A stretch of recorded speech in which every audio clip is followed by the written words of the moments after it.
Betapa shocknya ya mereka ya ketika ngeliat badannya si Bernice Worden ini itu sudah nggak ada kepala dan digantung di ceiling di atas itu pakai tali, tangan dan kakinya.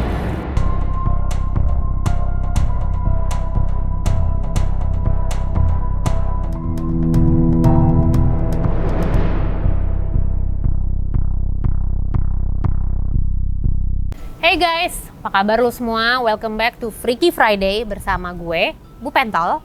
Hari ini kita udah masuk episode 3 dari Freaky Friday dan today gue mau ngomongin soal satu manusia yang super ajaib banget. Namanya adalah Edward Theodore Gain.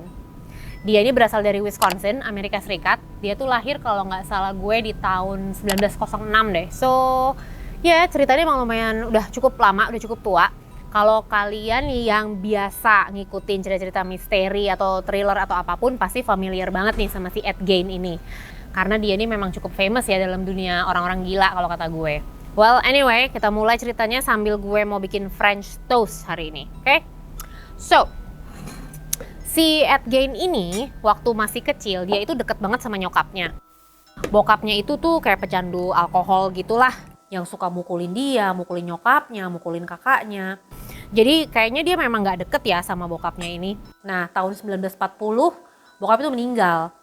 Setelah bokapnya meninggal nih akhirnya dia cuma bertiga kan sama nyokap dan kakaknya.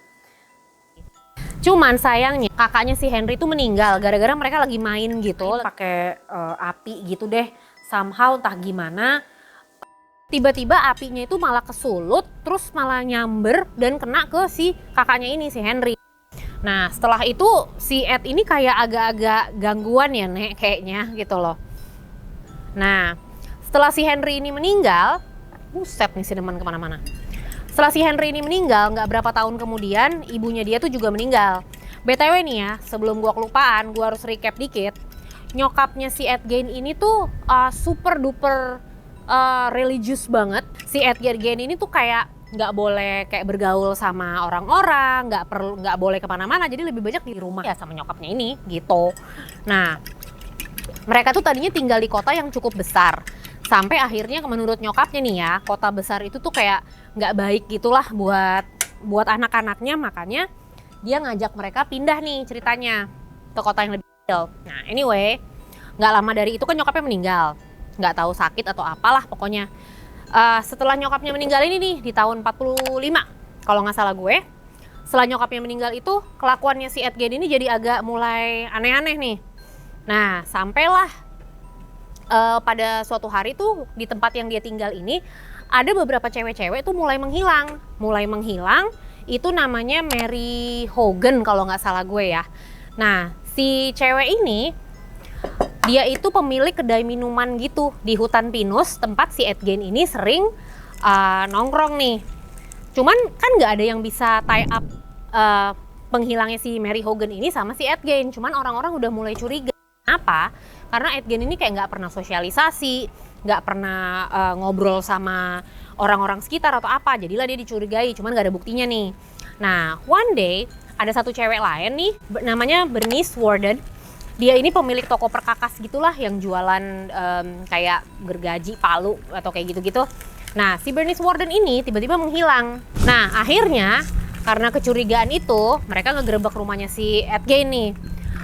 Waktu mereka masuk betapa shocknya ya mereka ya ketika ngeliat badannya si Bernice Worden ini itu sudah nggak ada kepala dan digantung di ceiling di atas itu pakai tali, tangan dan kakinya.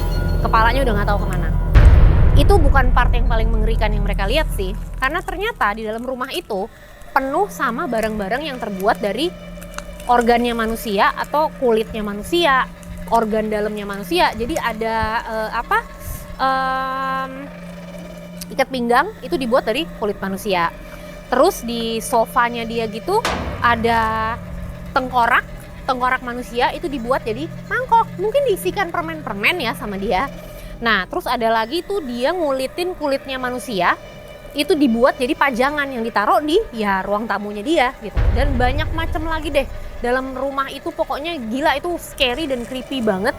Barang-barang yang ada dalam rumah itu semua itu dibuat dari kulit manusia dan organ manusia. Nah akhirnya si Ed Gein tuh ditahan dan ditangkap atas pembunuhan si Mary Hogan sama si Bernice Warden ini gitu. Tapi terus jadi pertanyaan dong, lah ini barang-barang yang ada di dalam itu semuanya berasal dari mana? Yang kulit manusia lah, tengkorak lah. Ternyata Ed Gein ini mempunyai hobi untuk pergi ke pemakaman dan ngambil mayat-mayat yang kubur. Yes, se-freaky itu guys. So, apa yang terjadi ya akhirnya dilakukan penyelidikan besar-besaran untuk mengetahui nih makamnya siapa aja nih dibobol sama dia dan badannya yang dibuat jadi semua barang-barang ini gitu loh. Nah, yang paling creepy nih ya guys ya, dia itu adalah seorang nekrofilia. Kalian tahu nggak nekrofilia itu apa? Oke.